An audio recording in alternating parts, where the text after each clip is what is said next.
Agosto 16, nandito po kami sa harap ng kapulisan nung linggo. No? Pero hindi po kami napapagod. Meron pong nagsasabi ng bayaran daw kami. Hindi! Kami pa ang nagbabayad ng aming gasolina! Yan ang tunay na mga Duterte! Ang Duterte, hindi lang nakatatak dito sa aming mga braso, kung hindi dito sa aming mga puso! Sa lahat ng Duterte Rider supporters, mabuhay ko ang lahat! Sa lahat ng nag-motorcade kanina, nagulat ang lahat dahil sobra-sobrang napakarami. Putol-putol na nga lang dahil sobrang ang haba. Mabuhay ang lahat ng Duterte Rider supporters! Duterte! Duterte! Duterte! Duterte! Mabuhay ko lang! Maraming salamat at magandang gabi! Salamat Kuya Onin. Alam niyo mga kababayan maisog, dumadami po yung line-up na gustong magsalita. Pero mamaya mayroon akong sorpresa sa inyo. No, kasi itong walang hiyang gobyernong ito, ipinagkanulo, kinidnap ang ating dating presidente. Naniniwala ba tayo sa ICC? Gusto niya bang sunugin o punitin ang pantera ng ICC? Mamaya gagawin natin yan. Bigyan mo na po natin, pampakalma. Oh, kalma. So, pwede po tayo umupo para hindi kayo mangawit. Kung gusto niyo umupo, bigyan po natin ang pagkakataon na mag-alay ng kanyang sariling komposisyon, isang awitin para sa bayan. Si Kuya Ompong ng Sarangani, palakpakan po natin! Ay, sige, mukhang mainit na kayo masyado ano? Relax muna yung mga puso natin. Kuya, pahingi nga ako ng effects, reverb lang para medyo mas tatakbo yung aking boses. Pero galing pa po akong plan sa Sarangani Province, lumipad lang ako dito para po kantahan kayo, alayan kayo ng isang kanta para kay Tatay Digong. This first song ginawa ko kanina sa hotel ng mga 3 hours before. So ito. Alam mo ito. Pakila kasi ng gitara ko, sir. Diyan na natin. Mahirap man ang buhay, ating matiis. Basta walang mga adik na nakakalat dyan sa mga daan. Mapayapa ang ating bayan nung si Digong ay Pangulo. Ang gitara ko hindi na ngayon ay isang tigre na siya na ang namumuno. Sa sariling bayan ay hinayaan niya ang mga paniyaga. Hinayaan ng tigre na tayong lahat ay mapahiya. Pakil nga ng aking gitara kasi wireless to napuputol-putol. Ayan. High-tech sana, made in China to Ayan na, medyo okay na. Ngayon ang tamang oras upang tayo'y magkaisa, upang labanan ang mga pang-aaping ginagawa nila. Dahil walang kanayaan habang naririyan, ang dugo ng isang tigre magnanakaw at mang-aapi. Si Digong ay palayain sa dugo ng isang tigre mapang-alipin. Isa pa, si Digong ay palayain sa dugo ng isang tigre mapang-alipin. Ito, meron na akong backup. Eto na. Hindi na tayo mapuputol-putol. Nabutol ako doon sa kiniligong China. Binig China. Ayun, mas malakas. Palakpak! Alright, thank you. Tuloy natin. Ayun, mas clear.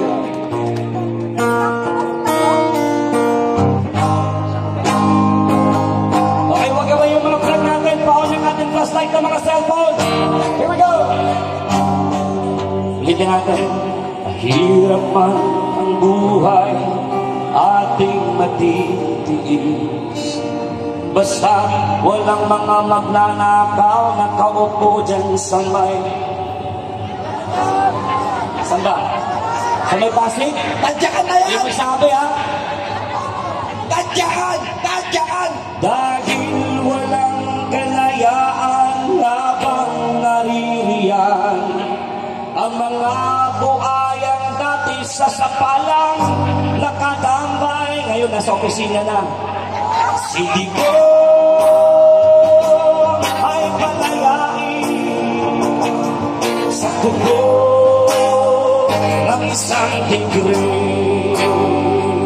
Mapangalipin. Isa pa!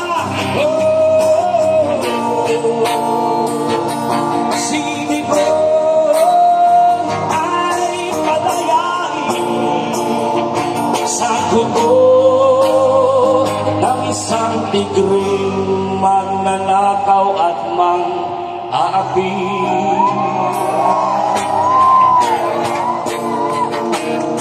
Bring Tatay Digong home!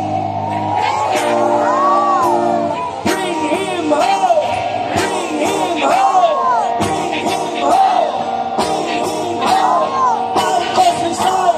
Marcos resign! Marcos resign! Marcos bangat! Marcos bangat! Kalma na kayo, kalma. Inom. Hilo tayo, hilo tayo. Sinong bangat? Nakasaan sinong bangat? Anong gusto natin mangyari kay Marcos? Meron pa akong isang kanta na ginawa para kay tatay. Nasa YouTube na ito ha. I-follow niyo yung page ko pala, Romeo Ogong TV. Hanapin Mga niyo ito. pulis! Alright. Sinong bangat? Ayaw nila nagsalita. Nandiyan sa loob! Takbin nyo na! Alright, here we go.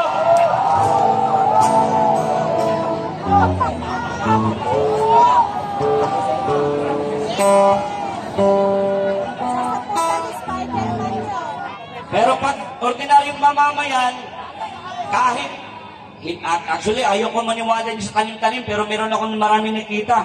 Ordinaryong mamamayan, hindi gumagamit, nag-negative sa drug test, hinuhuli pa rin. Tama! Kasi nagpo-post daw. Tama! Itong mga nandito, the narrative of the,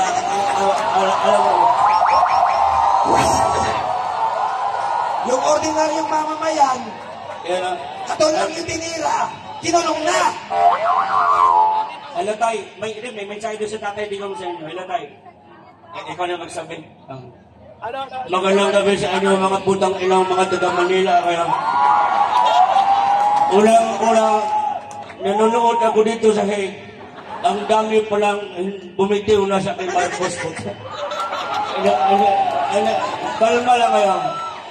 Birthday ko ngayon, ayaw ko ng gulo. Kaya ito lang sabihin mo sa inyo. Antayin ninyo ako pag uwi ko. Lahat ng mga abogado, magkudita tayo.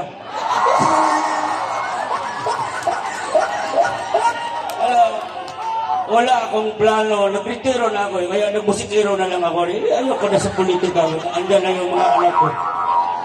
Bakit after of what I did, ito mensahe ko sa ICC.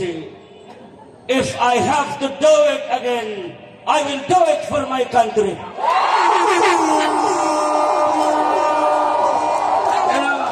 Ito mga putang ina itong ICC. What is the difference of USA bombing Iraq, putang killing children in hospitals? Duterte! Duterte! Ito, tayong maliit lang tayong bansa dito. Bakit ang pakailamero ng mga yawa na ito? During my term, they have attempted many times to pin me down. It was during my term. I never allowed any single Filipino people. I never gave them up to the ICC.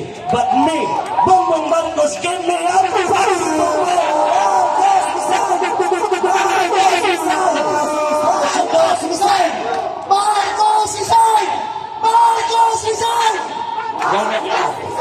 Alam alam na nyo, hindi ako nagsisi na ipinilipino ang ama niya sa ibingan ng mga bayani.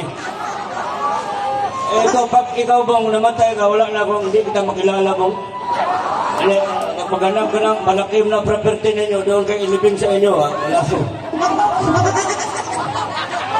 Ito, seryoso itong panawagan. I was asked once by media, sabi nila, if you have somebody to think na may utang na loob, sabi ko si Aimee. Ngayon, panawagan ko sa iyo dahil Aimee, hindi pa uli ang lahat. It's never too late to convince the Filipino people that you are worthy to become a senator again.